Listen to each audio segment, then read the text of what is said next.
Cara, pra mim não tem meio termo. Ou você é contra o aborto, totalmente, em todas as situações que ele se coloca, ou você relativiza a vida. Cidade pequena é onde você aprende política, não é cidade grande. Então você tem que botar na balança, eleitor. O que você quer? Um deputado que se troca por emendas, se troca por certos trabalhos, que já são obrigação do executivo, ou um trabalho que faça a função dele de legislador e fiscal para garantir os seus direitos? Tem coisas que só o Júnior vai poder explicar. Eu vou falar o que aconteceu conosco.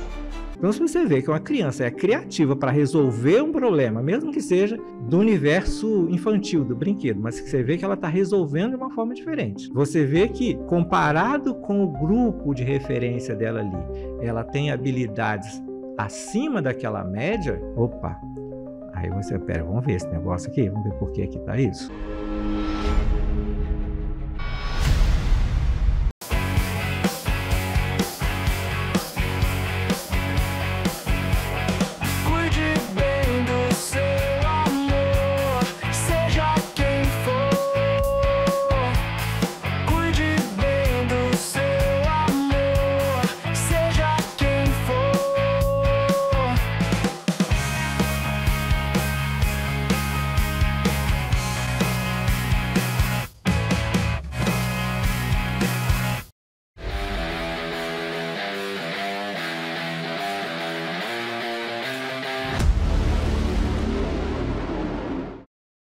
Boa noite, começando mais um no Plano 7.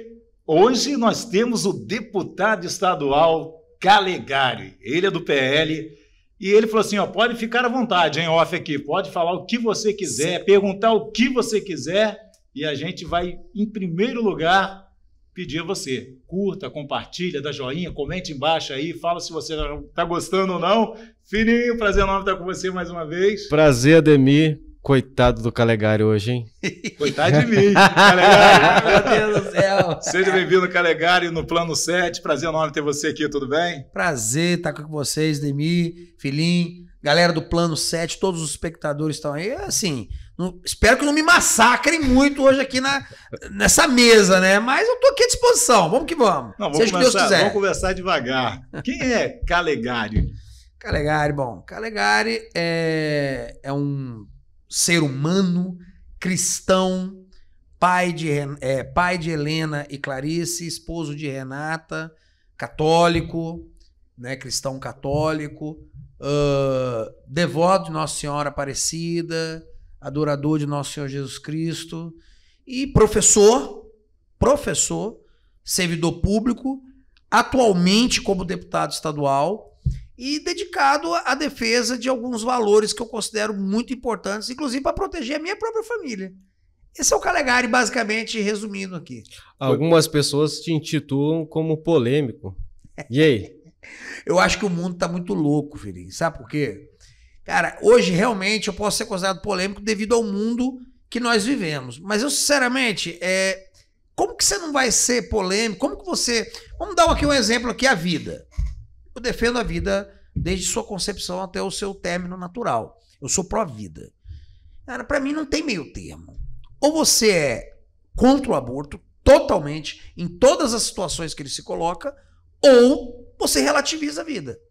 Quando um ser humano não te agrada, você o elimina por algum motivo que seja. Então eu falo, isso é ser polêmico? Então eu sou polêmico. Achar que vagabundo tem que ser tratado como vagabundo e cidadão de bem como cidadão de bem é polêmico no mundo atual? Eu sei que é, mas pra mim é o natural, é o normal. Você sempre teve esse pensamento, Calegari? A respeito do quê?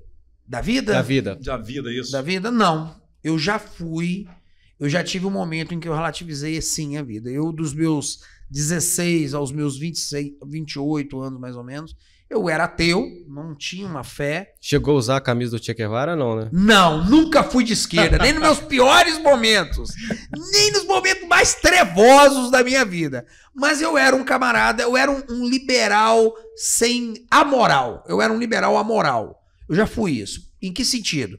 Não é que eu fazia coisas erradas, né? Mas eu relativizava as coisas. Para mim tudo era relativo. Inclusive a verdade. E eu já fui, por exemplo, eu acreditava que o aborto era uma coisa tranquila. Ah, mas Calegari, então você está dizendo que é a religião que determina os seus conceitos? Não, não é isso. Foi pela filosofia que eu cheguei à fé. Mas a mesma filosofia que me levou à fé, me levou a entender o valor absoluto da vida humana. Então, sim, eu me transformei em um determinado momento da minha vida. Bacana. E quando você começou a militar nesse lance de política, você falou que você é concursado, não é isso? Você Sim, sou é concursado TJ, sou analista judiciário do Tribunal de Justiça do Espírito Santo. Tá, e você começou a envolver com política com que idade, quando? Ou falar a você verdade sempre pra você. envolveu com política? Olha Não só, curtia? indiretamente, ou não tão indiretamente assim, eu mexo com política desde os meus 14 anos de idade. Por quê? Lá em Vargem Alta, e eu falo sempre o seguinte, cidade pequena é onde você aprende política. Não é cidade grande. Porque a cidade pequena todo mundo é próximo. O vereador tá ali no boteco, tá ali com você num churrasco. Você conversa com o prefeito. O cara de cidade grande, o político é totalmente afastado dele. O vereador é igual o deputado. Eu ouvi falar que em Vargem Alta, a galera, os homens lá, perde até mulher por política e futebol. Rapaz, isso é verdade? Não é difícil, não. Já teve alguns casos de marido perder mulher, mulher perder marido. Rapaz, é um perigo isso. E meu pai foi vereador em Vargem Alta. Tentou umas 3 vezes, na 4ª ele entrou. E eu sempre acompanhei isso. Acompanhei muito, aprendi muito político, vendo os acertos e erros do papai e eu ajudando lá, trabalhei em comitê eleitoral. Só que eu próprio só fui entrar diretamente na política, pra mim, a partir de 2016, quando a situação... recente, então. Recente. Eu participava dos movimentos de rua quando começaram em 2013, mas eu decidi, olha, eu agora vou ser um agente político direto, vou concorrer a eleições. Foi em 2016 que eu tomei essa tarefa, quando eu criei o OJL, né, que era um movimento de pessoas de várias classes, de várias tendências, com o objetivo de defender os valores conservadores dentro da política e formar lideranças. Tá, aí você começou a mexer com política em Vargem Alta ou em Cachoeiro? Cachoeiro. Diretamente foi em Cachoeiro. Tá, foi quando você veio vice do... Não, foi antes disso. Foi antes? Foi, porque ó, em 2016 nós criamos o OJL. Na época tinha um grupo de amigos, tal. O próprio Juninho Correia fez parte, outras pessoas. E aí em 2000, eu sempre falo o seguinte, política você tem que ter foco. Então, peraí, tô criando um movimento político no meio dessa efervescência que tá o Brasil, mas qual o objetivo? Então eu botei o objetivo, deputado estadual. Ah, mas vereador não, deputado estadual. Para eu fazer o meu projeto, eu preciso ser deputado estadual. Me lancei candidato em 2018, naquela onda, né, de bolsonarismo e tal, nós organizávamos as carreatas aqui em Cachoeiro, tive 7 mil votos em 2018. Você já veio logo com o deputado estadual, teve 7 mil votos. Isso aí. Bem votado. Aí em 2020 aconteceu isso, né, que nós estávamos no PL já, me tornei candidato a vice-prefeito. Você veio pelo PSC? Em 2018, sim. Pelo PS, Partido Social Cristão. Até hoje fez fusão, né? Fundiu com o Podemos, né? Agora está dentro do Podemos. Então era do partido do Peixinho. Peixinho. Né? Do Peixinho. Aí em 2022 nós conseguimos entrar como deputado estadual. Tá, você veio... na época você veio como vice... Foi vice que você veio do... Jonas Nogueira. Jonas Nogueira. Foi. Anteriormente... Eu acho que foi um tiro no pé, foi? Tá. Porque o Jonas foi vice do Vitor. Isso. Mas não chegou nem... Ficou o quê? 6 meses? Acho que não. Acho que eles começaram a brigar logo desde o início. Tá. Aí depois o Vitor veio na reeleição e nessa reeleição e nós enfrentamos ele. Jonas... E Calegari. Foi. Não é isso? Foi na época... O que acontece? Eu tinha um projeto seguinte, Demir. Como eu falei, tem que ter um foco, você tem que ter uma eleição. Quando eu perdi a eleição de deputado estadual, mas ganhei um certo tamanho na cidade. Você queria ficar em evidência, no caso? Isso. Você foi testado, 7 mil votos, 7 primeira vez, votos. nunca veio. Na política você é número. Você é número. Verdade. Quando você nunca foi testado, ninguém sabe o seu tamanho. Eu passei a ter um tamanho ali. E eu era o grande expoente da direita aqui em Cachoeiro, né? Eu que liderava essa questão política de direita em Cachoeiro. A direita bolsonarista era eu, aqui dentro de Cachoeiro. Tanto que o pessoal só veio conhecer o Juninho depois que ele ganhou a eleição. Quando vocês perderam do Vitor, só veio conhecer o Juninho quando ele ganhou. Foi para vereador. Exatamente. O Léo também para vereador. Exatamente. Vieram conhecer. Porque veja bem, quando eu perdi então a eleição, indo nessa pegada, o que dentro da política do OJL nós queríamos? Teve gente que falou, cara, agora você vai vir para vereador. Já teve 3.500 votos dentro de Cachoeiro, é capaz de você ganhar vereador. Eu falei, não, eu vou vir candidato a prefeito, a princípio, para realçar os valores conservadores na campanha, numa eleição que nunca tinha tido, e vamos lançar vereadores, e o Juninho vai ser candidato. Foi aí que o Juninho veio. E as pessoas nem davam muito crédito, tal. O Juninho na época era um garoto desconhecido. Mas eu sabia que ele tinha um potencial enorme, né? Por questões de família, questões de força, poderio econômico. Ele estava vindo num aprendizado com a gente. Então lançamos o Juninho e começamos a formar a chapa. Por que eu entrei como vice? Porque política, Ademir, você e o Fininho, vocês conhecem. Não é só o seu querer. Existe uma estrutura muito forte de políticos que às vezes nem são da cidade, mas tem poder na cidade. Vou dar um exemplo. Vou dar um exemplo rápido. Paulo Artung. Paulo Artung era governador. Quando o Temer assumiu no lugar do impeachment, da impeachmentada, Dilma, o que aconteceu? O Temer veio inaugurar o aeroporto aqui. Sim. O Paulo Artung não compareceu. O que aconteceu? Quem manda é Brasília, meu irmão. Ó, nosso candidato é Casagrande. Nem a reeleição, o Paulo Artung, que ia nadar de braçada, não conseguiu nem vir na reeleição. É isso. Política é isso. Você tem que ter, é como diz, você tem que pagar uns pedágios. Com certeza. E o pedágio que eu paguei em 2020 para formar um grupo, eu tive que fazer uma renúncia. Você chegou a pensar em vir como prefeito e o Jonas vice? O meu projeto era vir como prefeito. Só que eu não tinha partido. Eu tinha que estar no partido Bolsonaro. É isso que a gente está falando. Você tem que construir primeiro. Eu tinha que estar no partido. Eu tinha um grupo, mas eu não tinha partido. O partido era do Manato, era o PSL. E o Manato, e eu agradeço muito o Manato foi muito gente boa comigo em várias coisas. Mas o Manato, na época, ele não confiava num cara que estava começando agora. Quem tinha o know-how era o vice-prefeito. Vice-prefeito e tal. Tinha sido candidato a deputado federal, tinha tido 18 mil votos. Eu tinha tido 7 como deputado estadual. Então, qual foi feito o acordo na época? Olha, você não pega a eleição de prefeito, você apoia Jonas, não era nem ser vice, apoia, e nós vamos fazer um projeto em você para estadual, que era o que realmente queria. Falei, não, beleza, fechamos o acordo, aperto de mão, eu, Jonas, Manato, todo mundo, é bom que sempre fique, tem várias testemunhas desse acordo, e aí você vê, eu só pedi uma coisa, eu quero a presidência do PSL, para montar um grupo de direita. Foi desse grupo que nós elegemos 3 vereadores, o Júnior, o Marcelo Fávero, também foi eu que coloquei ele na política, e o Léo Camargo. E aí o que aconteceu? Eu não queria vir candidato a vice-prefeito, mas no meio daquela conjuntura, não estávamos conseguindo um vice para o Jonas. E precisava de alguém da direita para dar algum caldo, para engrossar o caldo. E aí eu fui pro sacrifício. Por isso que eu falei, tiro no pé, porque ninguém queria. Mas teve uma vantagem para mim, sabia? Para você. Deixa eu te falar. No pós. Certo, cacete. Você não achou que você foi muito radical naquela... Eu achei, eu não sei se você caiu de paraquedas ali, você não achou que você foi muito radical? Eu cheguei a acompanhar. Na campanha? Fui. Eu achei que você foi Mas você sabe que isso também foi uma estratégia? Deixa eu explicar para vocês, assim, até o público entender. Claro que não é que eu faço tudo por meio de estratégia. A sua estratégia não estava focada na prefeitura e sim no seu projeto para deputado? Exato. Eu tinha que segmentar. Você matou a charada. Você não é uma espécie de Pablo Marçal. Não é isso. Até entendi. explicar. Você matou a charada que eu estava pensando. Exato. Porque, Demir, o que acontece? Eu acredito o seguinte, eu acredito na política da virtude. Essa é a minha defesa desde que eu entrei. Você tem que ser virtuoso. E não estou dizendo que eu sou melhor do que os outros, mas o político tem que dar exemplos. Tudo aquilo que eu defendi na campanha é o que eu acredito. Questão da pandemia, questão da repressão aos comerciantes, tudo isso é a minha crença. Nada eu mudei. Quando eu falo da pegada, a pegada foi mais agressiva. A pegada. Porque numa eleição majoritária, geralmente você não é mais agressivo. Você é menos. Porque você tem que agradar. Não é ser o segundo ou o terceiro mais votado. É porque você tem que ser o primeiro. Tem que ser o primeiro. E você precisa de conversar, né? Você tem que conversar, você tem que mostrar isso. Só que quando eu fui vendo o decorrer da campanha, eu fui vendo que nós não íamos ganhar, não tinha chance. E eu tinha um trio elétrico na mão.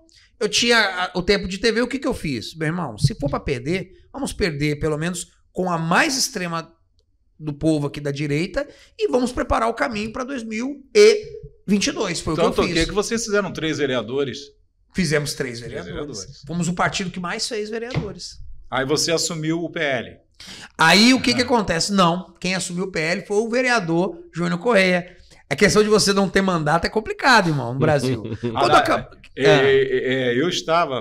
passei por isso porque chegou alguém do Magna a conversar, perguntar, chegaram a perguntar, quem é Juninho Correia? Eu falei, não conheço. É uma pessoa séria? Eu falei, parece ser sério. Sim. Só isso me perguntaram. Aí Juninho assumiu o PL. Assumiu o PL. E nós sempre ali juntos, mas nós tínhamos uma parceria muito forte. E aí, Jonas, nisso aí? Aí Jonas... Não, é bom falar tudo. Não, né, vamos falar. O Jonas não cumpriu a parte dele do acordo, que era me apoiar para estadual. É aquela coisa que eu te falo, você pode muita coisa na política. Então você já poderia maquinar o que Jonas fez com o Vitor, ele pode fazer comigo também. Poderia ser. Teve até um amigo que falou, rapaz, não fica bravo não, porque camarada que trai a mulher com a amante não pode reclamar depois se tomar chifre da amante. Tem gente que fala isso. Mas basicamente é o seguinte, como eu sou acostumado, Odemir, filhinho, tipo assim, se eu dou minha palavra não volta. Não volta. Infelizmente, como nós estávamos falando antes, 90% talvez dos políticos não pensam da mesma forma. Então o amigo lá me deu a palavra e quando chegou na hora... Não foi o Manato. O Manato estava junto. Mas quem deu a palavra foi o candidato a prefeito. E quando chegou na hora de cumprir, ele resolveu vir para estadual também. Tanto é que o Jonas politicamente morreu. Morreu. Jonas pode esquecer.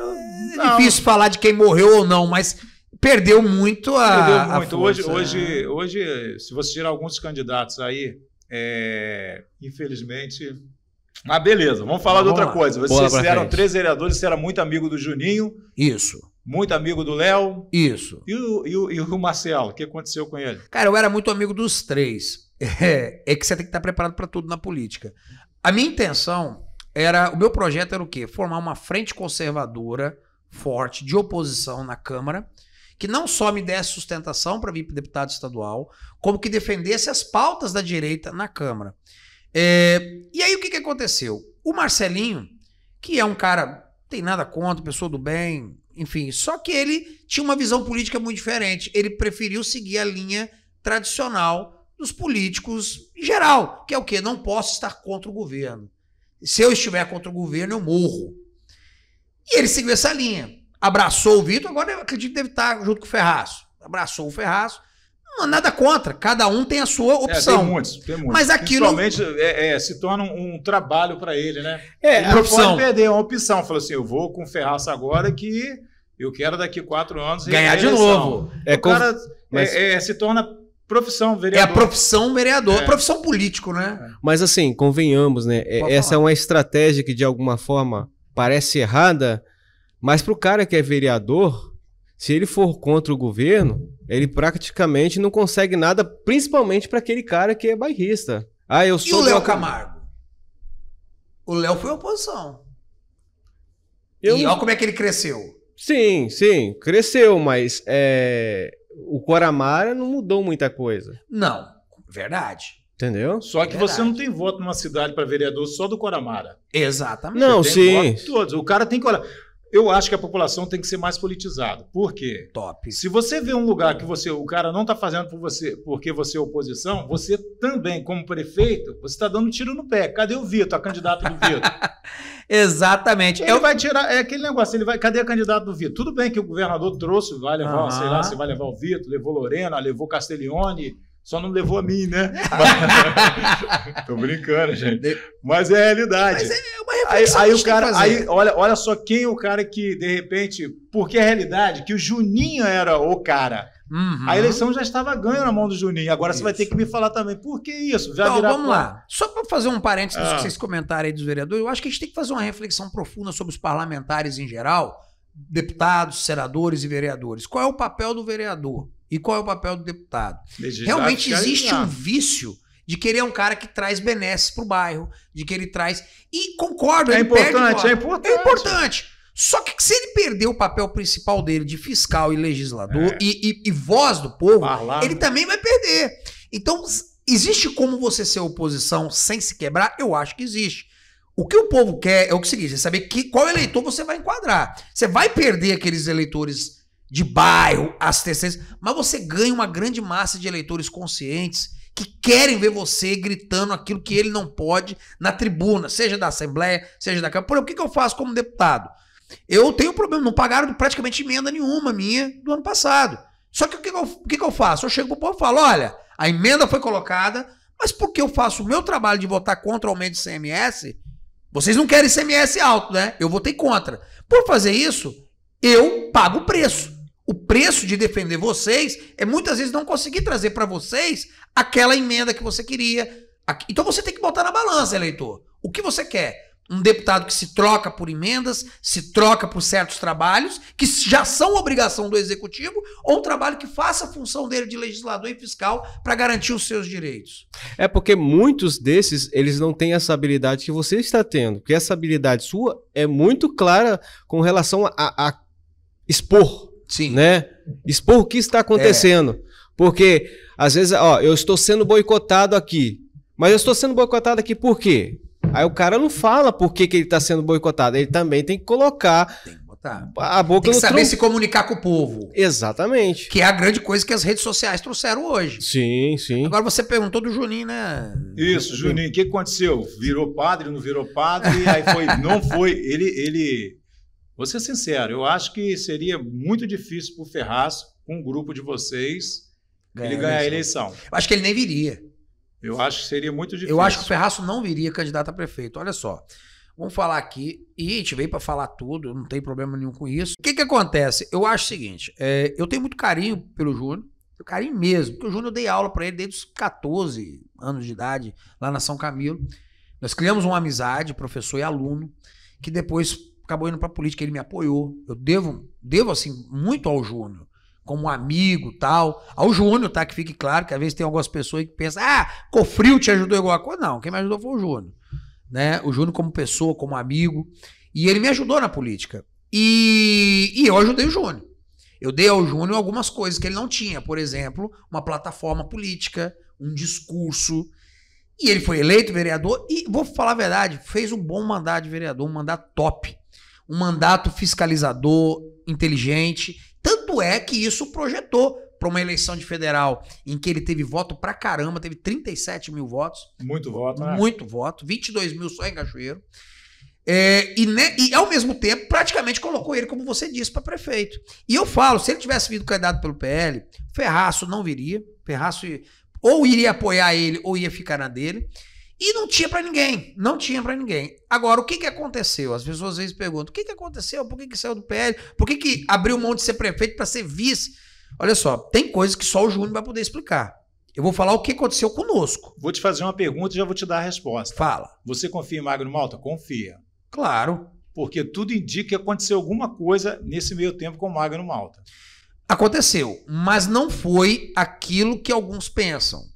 Muitas pessoas expressam que o Magno estaria apertando o Júnior, de que ele estaria arrebentando ali, de que ele estaria coagindo o PL de Cachoeiro. O Júnior era o presidente do PL nessa época de Cachoeiro. Isso não é verdade. Isso aí eu sou testemunha. Não houve. O Júnior era uma pessoa que tinha total respaldo dentro do partido. Ele fez churrasco com o Bolsonaro. Ele e a família dele, quando o Bolsonaro veio aqui no Espírito Santo, ele estava lá fazendo churrasco. Pô, quem tem isso? Olha o prestígio que ele tinha no partido. Então isso não aconteceu. Agora, eu entendo que o Juninho estava vivendo uma crise interior, que só ele pode explicar, né?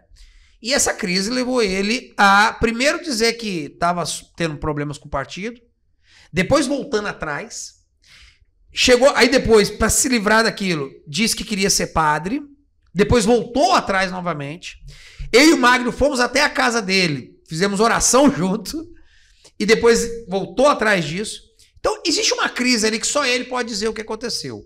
Agora, não houve do parte do partido nenhuma ação contra ele. Pelo contrário, ele era a menina dos olhos do partido.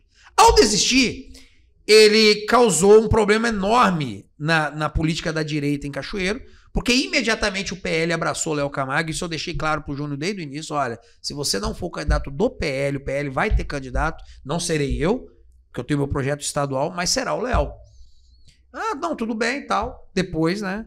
Aí veio o Léo, que foi de uma coragem extrema. O Léo abandonou uma eleição ganha de vereador para vir uma disputa aos 45 do segundo tempo, que a maior chance era de fracasso. Aí o que aconteceu? De repente fomos surpreendidos com o Júnior vindo vice do Ferraço, que é um cara que eu tenho uma admiração enorme, que eu tentei o apoio do Ferraço pro Léo até os 45 do segundo tempo. Ferraço é maravilhoso. Ferraço, gosto demais dele. Acho que o Ferraço ganharia mesmo, independente de quem era o vice. Ele ganharia, porque o povo de Cachoeiro estava cansado de inovar. Inovou com o Castiglione, não deu certo. Inovou com o Vitor, não deu certo. Então vamos fazer o quê? Vamos continuar, vamos no velhinho. Com todo o respeito, né? Mas essa inovação demorou 20 anos, porque foi 4 anos do Valadão, porque o Valadão perdeu, que assumiu Atílio, Sim. aí depois veio a terceira via, que foi Castiglione, que ganhou, depois veio a reeleição, aí veio o Vitor, que ganhou, veio a reeleição, nessa brincadeira foram 16 aí. Com 4 homens lá, 20 Ferraça atrás. Então, se você parar para analisar, o pessoal realmente cansou. Só que ainda tinha a esperança no Júnior. O Júnior era... porque o Júnior, para deputado federal, ele faltou o quê? 4 mil votos? Uns 4 mil. Uma parada de...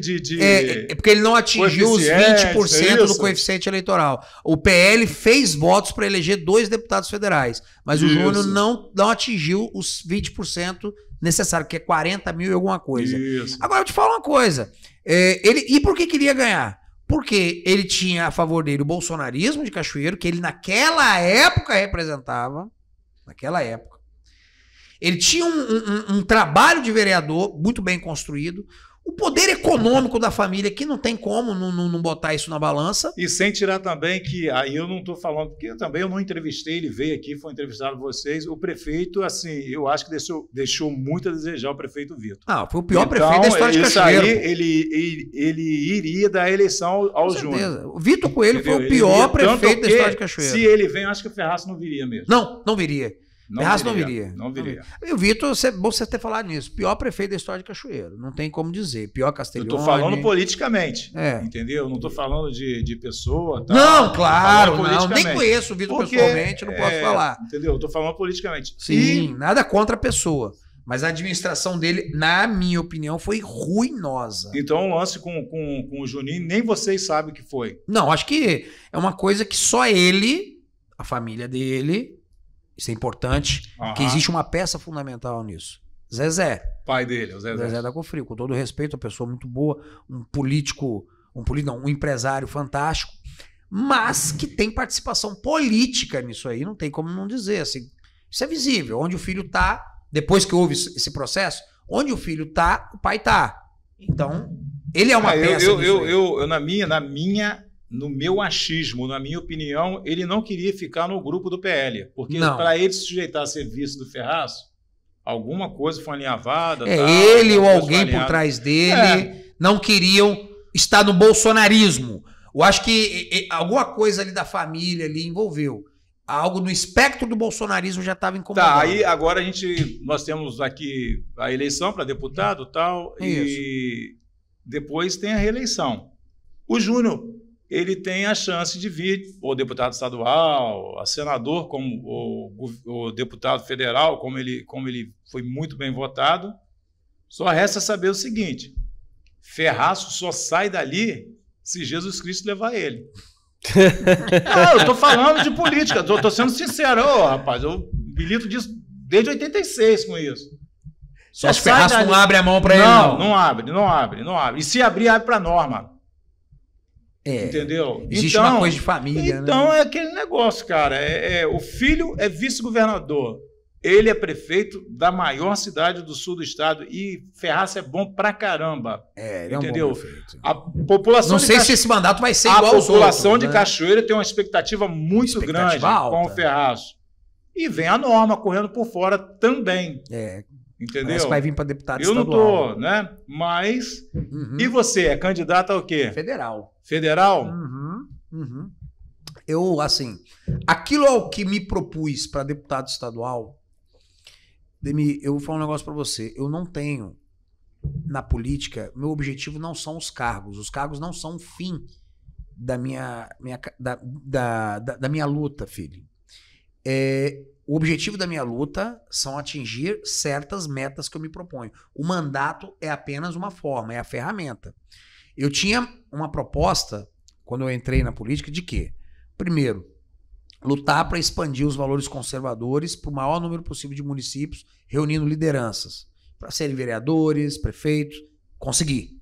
Nós temos hoje um grupo de prefeitos que estão do nosso lado, não consegui sozinho, né, obviamente, e vereadores, um hall bacana. Em Moqui, em Santa Maria de Jetibá, em São Gabriel da Palha já estava, foi reeleito. Segundo lugar, lutar pelas gestantes. Lutar pelas mulheres capixabas para que elas tivessem direito a um parto digno, seguro e de sua escolha. Aprovamos e obtemos a sanção da lei do parto livre. Me dá um parênteses aí, quais foram os projetos mais significativos apresentados por você até agora? Porque você é deputado estadual, você está almejando um deputado federal, mas vamos falar assim, um impacto concreto que teve isso, você está falando nesse, que eu estava acompanhando nesse projeto, quais foram? Não só projeto, mas já é lei, né? Vou falar duas logo de cara. Isso. Primeira de todas, a minha menina dos olhos, eu falo o seguinte, se eu largar a política hoje, não me concorrer a nada. Você pode olhar para a filmadora ali. Se eu largar a política hoje, eu estou feliz. Eu já fiz meu mandato valer a pena e as pessoas que me seguem, confiaram em mim, sabem disso. Poucos políticos talvez vão poder falar a mesma coisa. Eu posso falar, estou realizado com a lei do parto livre, que está revolucionando a saúde do Espírito Santo, dando às mulheres o direito de não serem tratadas como lixo em hospitais. Chegar lá e falar, olha, eu não tenho passagem, eu quero a cesariana, paga pelo Estado. Isso é seu direito, mulher. É um direito que é uma luta que eu fui apenas o expoente disso na Assembleia. E conquistamos e estou rodando o Estado inteiro para que ela seja executada. A segunda lei que nós aprovamos de um impacto muito grande é a lei das placas que diferenciam os radares das câmeras de cerco eletrônico. Estava acontecendo tragédia. Rapaz, isso é incrível. Você olha um cara com a filmadora lá parado, você diminui a velocidade. Exato. Porque hoje você não sabe. A pessoa fica em pânico de mim. O cara chega. Você acha que o cara vê aquele postezinho de metal, ele vai saber o que caminhão, é? Rapaz, eu tava vindo de ônibus para Vitória, que eu não tenho carro, não tem vergonha de falar isso. Rapaz, o caminhoneiro, na hora que viu um postezinho, o cara chamou no freio. Aí, ônibus, tá vindo aí chegou a fazer isso aqui um ônibus atrás, a mulher... Meu Deus! Eu aprovei essa lei na Assembleia em regime de urgência, depois aconteceu aquela tragédia, eu já estava com essa proposta, em 3 meses eu já tinha proposto. Mas não mudou nada não, tá? Não, mas assim, mas já melhorou. Melhorou a questão assim, porque agora com a placa de vídeo, a placa, identificando que é uma câmera de vídeo monitoramento, você não precisa mais frear. Você não precisa. A câmera de vídeo monitoramento não está ali para medir sua velocidade e te multar. Rapaz, não vai muito longe não. Em cima da ponte da Ilha da Luz, todo mundo tava passando, parecia uma procissão, cara. Porque não sabia o que era. Ninguém... Ia bater um negócio novo aí, na ponte da Ilha da Luz, cara. Falei, o que tá acontecendo aqui? Algum acidente? E todo mundo... Então, fica ali. Agora, você pensa na alta velocidade, você vindo com tudo, aí breca. E te falo mais, tenho muito orgulho de ter aprovado essas 2 leis, entre outras, sendo da oposição. Sem ter que me vender para governo. Essa lei das placas, por exemplo, ela foi vetada pelo governador e nós derrubamos o veto na Assembleia. Coisa rara, que deputado de situação muitas vezes não consegue fazer e nós da oposição fizemos. Isso é articulação política. Sim, agora você está querendo, almejando a deputado federal. Sim. O que você tem achado da questão da representação da direita com relação ao Estado do Espírito Santo, lá em Brasília? Olha só, nós temos hoje, vamos botar aqui, dos 10 deputados federais que se declaram de direita, nós temos Evaí de Mello, Messias Donato. Evaí é de direita? É de direita, considero ele de direita. Messias, mas quem? Messias se declara de direita e tem se posicionado nas votações. Vamos analisar votações, votação, tá? Ademir, votação e discursos. A vida pregressa e tal, não tem como julgar muito agora, mas vamos lá.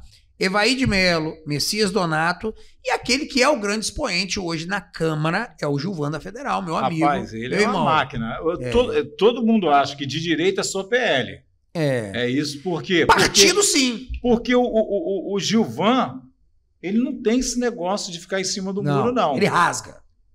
Para quem é bom entendedor, em cima do muro é o seguinte, se você está em cima do muro... Você não é quente. Não, exato. Nem quente, nem frio, né? Morno. Entendeu? Então, morno... Falando disso, a esposa do Evaí...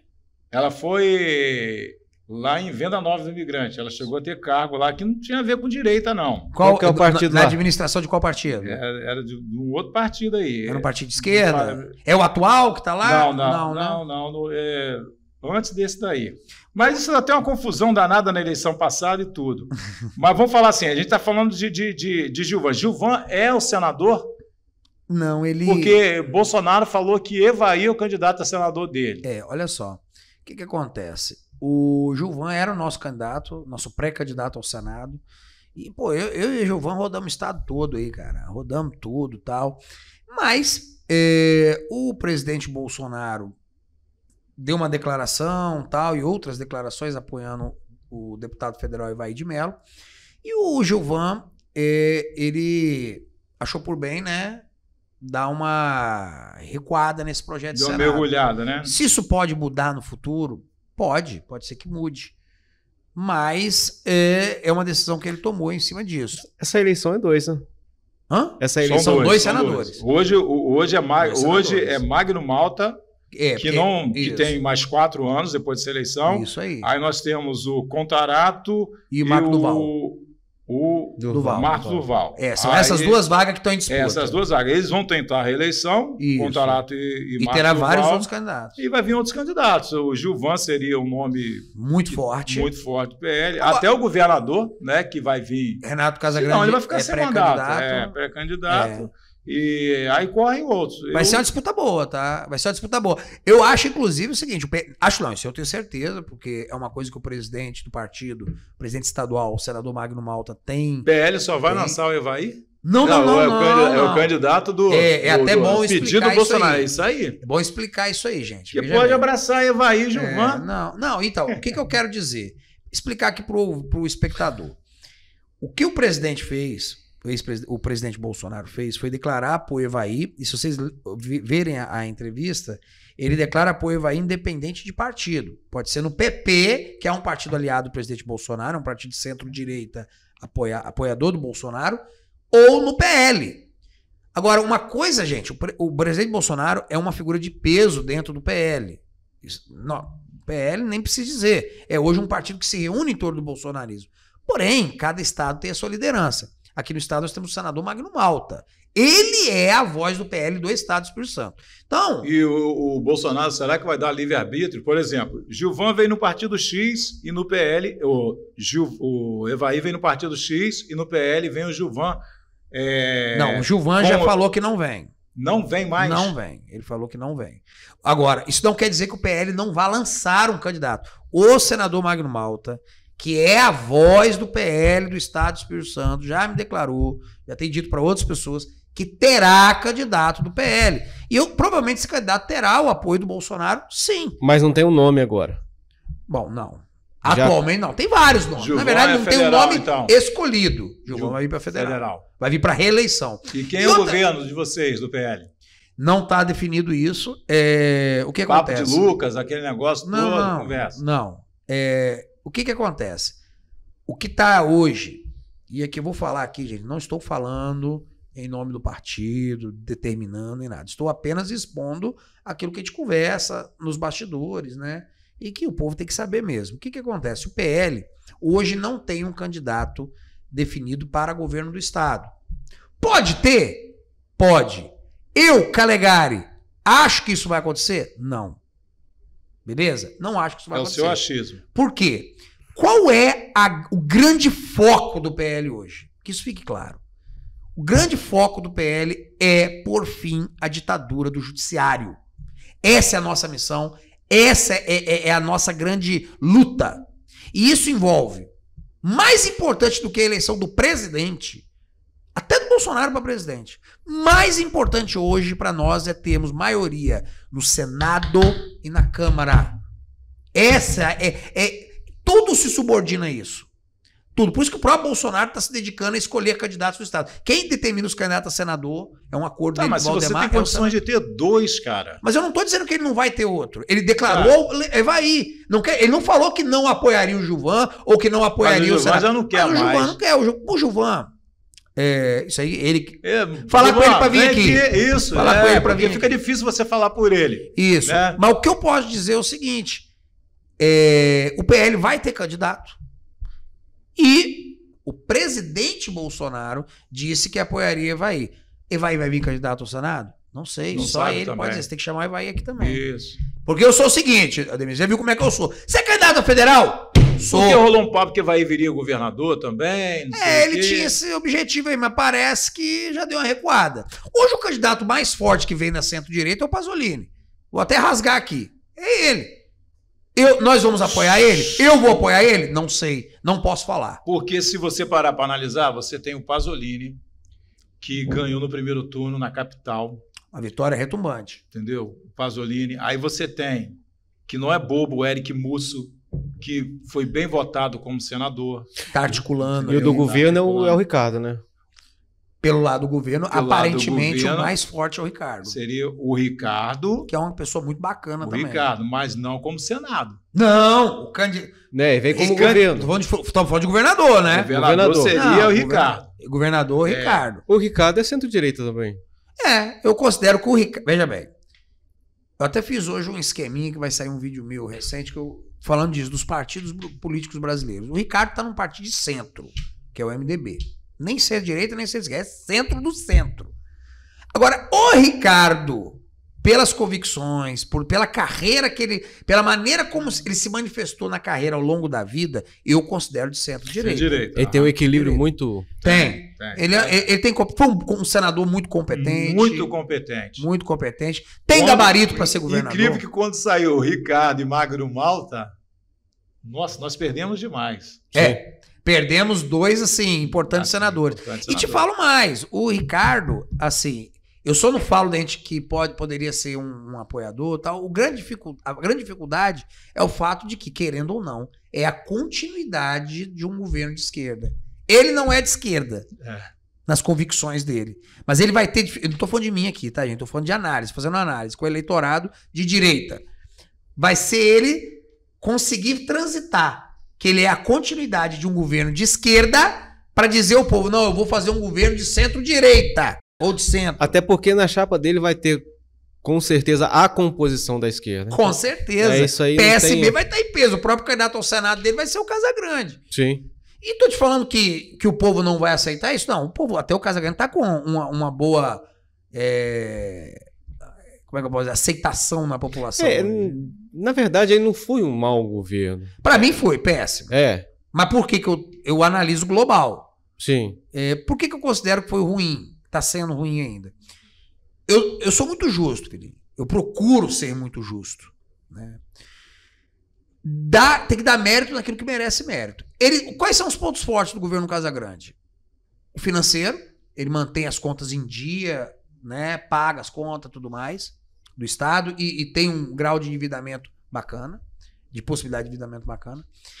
Na questão das obras públicas, eles estão investindo muito mais agora, aumentaram 3 vezes o grau de investimento, mas aí, vamos na parte ruim. Obras públicas, a fiscalização para que essas obras sejam de qualidade não está ocorrendo, então tem muita obra sendo feita. Lá em Conceição de Castelo mesmo, recentemente, eu fui lá ver uma obra que foi inaugurada há menos de um ano, já estava com buraco, peraí. Então, a fiscalização da qualidade dessas obras é precária. Na saúde, está um caos, a saúde do Estado está muito ruim. Na segurança pública, eu diria que estamos patinando, porque tem muito equipamento, mas cuidado humano do homem que está ali na segurança pública, seja nos presídios, seja nos quartéis, seja nas delegacias, não está ocorrendo da mesma forma. Inclusive, eu tenho um projeto de lei para garantir saúde mental aos profissionais de segurança, tanto PM, policial, penal, militar, todos. E qual é o grande problema do governo Casagrande, na minha opinião? É a educação ideológica. Entendi. Os abusos ideológicos que ocorrem na educação com o atual secretário estadual de educação, isso aí é muito complicado. O atual secretário é o Vitor. Ele é de qual partido mesmo? Do PSB. PSB? PSB. Uhum. Vamos falar um pouquinho de Brasília. Sim. O negócio tá pegando fogo lá em Brasília. Queimando. A OEA tá aí. Qual é a principal contribuição do senador Magno Malta para suas pautas aqui no Espírito Santo? Porque o Magno é seu amigo pessoal, porque a gente vê Magno, né, é seu amigo pessoal. Eu considero. Eu acho que ele me considera também. Eu acho assim, Porque muitas pessoas criticam o Magno Malta por discurso polarizado. Mas como não ser? O Brasil hoje está polarizado, gente. Entendeu? Agora, eu não estou falando que ele é perfeito. Talvez ele cometa, sim, alguns erros em alguns momentos, mas quando eu olho os acertos, poxa, precisava de Magno lá, né? Não, precisava do Magno. Olha a diferença que você tem hoje um senador que defende a direita, que defende o Bolsonaro, que não é direita. Defende a liberdade. Defende a liberdade até do camarada de esquerda. Você acha que esse lance aí da vitória do Trump, isso aí vai dar uma baixada de bola, vai dar uma mexida aqui no Brasil? Já tá dando, né? Já tá dando. Ó. Você vê que agora ele liberou várias contas porque a OEA tá vindo. Por que vocês acham que a OEA veio no Brasil? A OEA veio no Brasil porque o Trump deu... A OEA é de esquerda, tá? A maior parte dos profissionais... mas você tem que entender... Vamos entender um pouquinho também. Você entende mais do que a gente não é... Isso, nada. Cara... Quem banca esse pessoal aí é o homem, né, cara? É isso aí. É o homem que banca. Se ele falar assim, ó, não vou injetar dinheiro na ONU, não vou injetar dinheiro lá, não vou injetar dinheiro já ali. Já saiu da OMS. E aí? Já saiu da OMS. Aí, cara? Você acha que a saída dos Estados Unidos da OMS significa perder metade da verba? Sim, sim. Se ele sair da OEA, é a mesma coisa. A Municipal de Saúde, o que eles vão fazer? Não, gente, nós vamos perder o dinheiro dos homens, e aí? A pandemia foi uma conversa fiada. Aí eles vão mudar do dia pra noite. Engraçado foi o discurso do cara, do presidente da... isso que eu tô falando. Então, como que você vai acreditar? Do nada ele mudou, que não foi bem assim. Aí vieram ao Brasil, sendo que já estamos, nossos parlamentares, nossas lideranças já estão tentando essa visita ao Brasil há uns 2 anos. Há uns 2 anos. E agora eles vieram. Mas ainda, eu te falo, já está tendo impacto enorme. Essa questão da USAID, que, irmão, esse pessoal jorra dinheiro na imprensa de esquerda, nos blogs de esquerda, e esses influenciadores, Felipe Neto, esse pessoal tudo recebendo dinheiro da USAID. Então só isso, só cortar a verba. O amor acaba quando acaba a grana. Acaba a grana, acaba o amor. O Felipe Neto já falou que não vai mais se meter em política. Que eu preciso dedicar ao meu público. Noticiamos isso aqui. Não é verdade? Acabou a grana, acabou o amor, irmão. Então eles interviram. O Elon Musk disse hoje mesmo que o governo americano, através da USAID, do governo Biden, financiou a vitória do Lula. Isso é muito grave. Isso é crime contra a segurança nacional. Isso é uma interferência externa nas eleições do Brasil. Isso pode levar, com muitos outros motivos, à cassação, ao impeachment de altas autoridades, inclusive do Supremo. Estou falando de crime de segurança nacional, crime de traição. A Constituição é clara. Você se colocar a serviço de uma potência estrangeira para intervir nas instituições do seu país é crime de traição. Só que isso aí você pega na cabeça do eleitor, o que ele vai falar? Não adianta, vou lá perder meu tempo, votar, eu vou pagar. Eu já vi pessoas falando, eu vou lá e pago, não paga R$5, é isso a multa? Mas vou te falar, esse tipo de eleitor é melhor não ir mesmo. Eu acho errado. Eu acho errado. Não, você sabe porque tem muita gente séria. Porque não acredito, sabe por quê? Eu coloco Calegari lá, eu coloco Magno Malta, tudo bem, a gente está vendo. Mas se o cara não lutar para isso, para mudar isso. É isso aí. E só que ainda, né? Quando você coloca a cara na reta... É isso aí. Nós vivemos um terror hoje, nós vivemos uma ditadura. Às vezes eu tenho medo de falar alguma coisa aqui. Eu imagino. Tô sendo sincero. Mas tem que ter mesmo. Sim, sim. Eu com imunidade parlamentar, tenho medo. Eu só dependo de Deus. Eu preciso de Calegari, preciso de Fininho, preciso de todo mundo. Sim. Mas eu só dependo de Deus. Só que às vezes quando você fala a verdade, eu aprendi com a minha mãe. Quem fala a verdade não merece castigo. É isso aí. Quando você fala a verdade, tem retaliações. E tem gente que só vive por dinheiro. Tem pessoas... Você vê a mídia, a nossa mídia só vive por dinheiro. É uma mídia que fica bajulando as pessoas. É uma mídia que, cara, é ridículo. Eu tenho vergonha da galera que eu olhava... Infelizmente, a galera que eu... Você olhava com admiração, Com admiração. A Cid Moreira, a Léo. Esses caras estão todos... Na verdade... Nunca admirou o Bonner, né? Nunca admirei, não. Na verdade, aqui o canal, por exemplo, ele não está num hall político, né? Nós temos aqui a porta aberta para todo mundo. E a pessoa fala o que quiser falar. Claro. O problema hoje, Virinho, é o que acontece. Mas você pega até o YouTube, você pega até o próprio YouTube, ele barra algumas coisas. Barra? Porque tem que ter essa peneira. As pessoas não podem falar palavras. Eu fico vendo os influenciadores às vezes no YouTube, é ridículo. O cara não pode falar palavras como... Vou falar aqui, tá, gente? Desculpa. Estupro. Assassinato. Aí você vê o cara falando... Coisa ridícula. Eu fico me perguntando, gente, que mundo é esse que nós estamos vivendo? Vão me cancelar. Vão Uma cancelar. humanidade meio Nutella. Isso é cultura do diabo, essa cultura do cancelamento, isso é a coisa satânica que tomou conta da nossa sociedade. Como que é isso? Uma pessoa não poder expressar a palavra dela, a vontade dela, o pensamento, desculpa dizendo. Veja bem, as leis brasileiras são claras, você não pode fazer apologia ao crime. E isso é feito através de músicas, de funkeiros, até de sertanejo também, apologia a coisas ruins. Isso não pode, apologia ao crime. Agora, você defender uma ideia, uma doutrina, uma religião, uma filosofia, não pode por si só ser crime, a menos que essa doutrina, fé, religião, etc., pregue o crime. Mas fora isso, não pode. Agora, hoje não. Hoje existe a categoria do crime de pensamento, criado por quem? Pelo STF. É que fique bem claro que não tem a ver com as plataformas. Né? Não, as plataformas... As plataformas ficam com medo. Se bem que temos que também peneirar isso aí. Realmente, no Brasil, está tendo uma pressão e tal, mas antes dessa pressão acontecer, as plataformas já tinham uma tendência a manipular. Por exemplo, as agências de checagem de fato.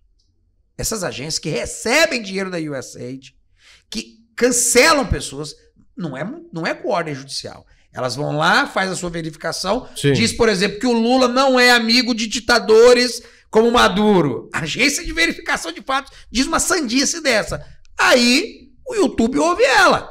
A gente não pode também fechar os olhos que as Big Techs, com exceção da do Elon Musk, que entrou há pouco tempo no ramo, as Big Techs são em grande parte financiadas e dirigidas por pessoas de mentalidade progressista, cultura woke, né? Sim. A esquerda caviar. Então essas pessoas têm uma pauta.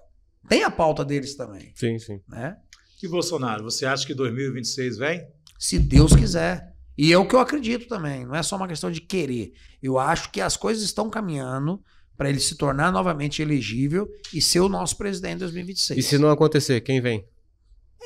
Olha, você tem nome. Você tem o Eduardo Bolsonaro, tem a Michele, entendeu? O Tarcísio, que muita gente fala. Tô achando ele um pouco afastado. Mas ele já fez declaração recente falando que ele vai estar onde o Bolsonaro pedir, tá? Ele falou. Eu acho que ele vai para reeleição no governo de São Paulo, até porque é uma batalha. O governo de São Paulo é o segundo orçamento do país. Nós não podemos deixar cair na mão do PT. Então eu acho o seguinte, provavelmente eu acredito que seria alguém da família Bolsonaro mesmo, até por causa do nome. As pessoas se identificam muito com o nome. Então você fala, Bolsonaro, Bolsonaro. Se não for o Jair, seja o Eduardo. E eu falo verdade para vocês, falar aqui uma coisa minha, eu gostaria muito, eu queria o Jair, mas se não desse, o Eduardo, eu acho que hoje está fazendo um trabalho fantástico como deputado. Como amadureceu aquele cara, como hoje... Eu também... Não acha isso? Tô achando aquele cara...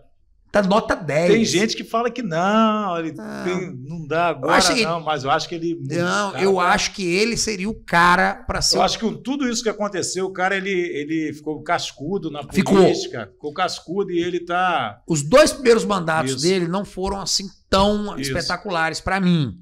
Mas esse mandato, ele tá mostrando uma maturidade, uma capacidade... Eles estão falando de alterar a questão da idade mínima para a questão da presidência. Mas ele já tem idade, ele tá com 37. Tá, eu quero colocar um outro nome aqui. Nicolas. O Nicolas. O que tem? O que você acha do Nicolas se mudar, se alterar essa questão? Eu acho o Nicolas um cara fantástico. Mas é muito cedo. Mas é muito cedo, isso aí. Eu acho que até ele tem essa consciência. Que ele tem que amadurecer mais, que ele tem que ganhar... Como é que eu posso dizer? Você tem que ganhar casco. Você falou a palavra certa, casca. Você tem que ter... Ele é um menino ainda, no bom sentido, tá? O Nicolas é um cara fantástico. Ele tem várias características espetaculares. E as 2 principais, que eu diria, são coragem e inteligência. Você precisa disso. Ele é muito leal também, né? E ele me parece ser muito leal. Agora, essa questão de coragem e inteligência são características muito importantes. Que eu acho que precisa de mais experiência, não é nem política, experiência de vida. Vou te fazer uma última pergunta, depois você vai fechar aí, já passou o nosso tempo. Já. Ai. Mas você o vai papo voltar, tá tão bom. Você vai voltar. Calegari, e Manato, cara? Manato. Você levou pro coração? Cara, Manato é um grande amigo, cara. Eu gosto muito do Manato. Manato é uma figura importantíssima na direita do Espírito Santo, né? Provavelmente ele vai ter um papel nas próximas eleições. Não sei qual, ele que vai definir com qual partido. Não tá tendo conversa com vocês? Não, comigo às vezes até conversa. Agora com o PL, assim, eu vejo que não tá tendo, né? Porque houve um embate ruim, né? Aquela questão das contas de campanha, né? Sem querer dizer quem tá certo, quem tá errado, não quero entrar muito nesse perto, mas assim, isso é muito ruim. Tá, só política. Que a política, a gente tem que entender o seguinte, para fechar, o cara foi, desde 94, foi o único que levou pro segundo turno. Sim, foi. Não tinha segundo turno no Espírito Santo desde 94. Ele tem um papel muito importante na política, e de direita eu tô falando aqui. Só que eu acho que ele ainda não entendeu isso. Você acha? Eu acho que ele não entendeu isso ainda. Você acha que ele eu acho que ninguém vai sozinho, cara. A Bíblia fala que quando um cai, é bom que o outro tá junto para ajudar e vice-versa. Eu acho que sozinho você não vai em lugar nenhum. Isso aí é uma das coisas, é a coisa que eu mais bato na tecla na política. Política é grupo. Você não pode ter problema com o outro, Assim, você tem que ter os seus adversários. Você tem que ter aqueles que você fala, ó, é sangue no olho, vou atropelar. Vou passar por cima, no bom sentido aí, ninguém tá falando nada, não. Bom, mas é o sentido, eu vou derrubar porque as ideias deles se opõem ao que nós acreditamos. Ponto. Agora, aqueles que são do seu campo, mesmo que tenham discordâncias pontuais de estratégia, você tem que procurar manter pelo menos a civilidade. Né? Não tô falando que não foi não. Tá, tô entendendo, todo mundo mas entende. Infelizmente existem às vezes umas questões na direita que atrapalham, vaidade, individualismo, e somos todas pessoas acreditando nas mesmas coisas. Acabou o nosso tempo. Olha para aquela filmadora ali, prazer enorme ter você aqui no Plano 7, vai voltar, né? Espere Deus abençoe seus projetos aí, continue lutando pelo Espírito Santo. Fininho, prazer enorme ter você aqui com a gente mais uma vez no Plano 7. Calegari, agora é contigo ali. Só vou te deixar uma pergunta, você não precisa responder nada. Agora não, mas pensa. Tem que somar. Tem que lembrar dos caras que estão... Vou falar de guerra. Tem muita gente que deixa muitos soldados nas trincheiras machucados, feridos, e muitas das vezes tem pessoas que deixam lá. Não vão atrás. Sim. Entendeu? Então pensa direitinho que tem muita gente boa aí, que você daqui a 2 anos você é candidato a deputado federal. Sim. Você pode, de repente, estar com um soldado lá que lá na frente vai te ajudar a você almejar aquilo que você quer. Fica à vontade lá. Dizer para vocês que é um imenso prazer estar aqui no Plano 7, podcast fantástico com o Filhinho, com o Ademir do Vale. E eu concordo com as palavras do Ademir, nós temos que olhar os soldados que estão feridos, que caíram. É uma preocupação que eu tenho muito forte, porque a gente precisa de todas as pessoas para agregar no nosso projeto. E dizendo para vocês o seguinte, me despedindo aqui, vocês que temem pelo futuro do Brasil, temem pelo futuro do Espírito Santo, pela noite escura que o nosso país está passando, tenham fé, tenham esperança, as coisas vão mudar. Quando a noite está mais escura, é porque o sol está chegando. E acreditem, em 2026 nós vamos ter uma transformação muito grande no nosso país. E se puderem nos ajudar, tamo junto aí, porque eu tô com vocês também. Um forte abraço, galera. Valeu, Fininho. Meu amigo. Obrigado, hein? Valeu, Ademir. Valeu, Calegari. Você do Plano 7, muito obrigado. Valeu, gente. Boa noite. E até a próxima. Boa noite. Valeu.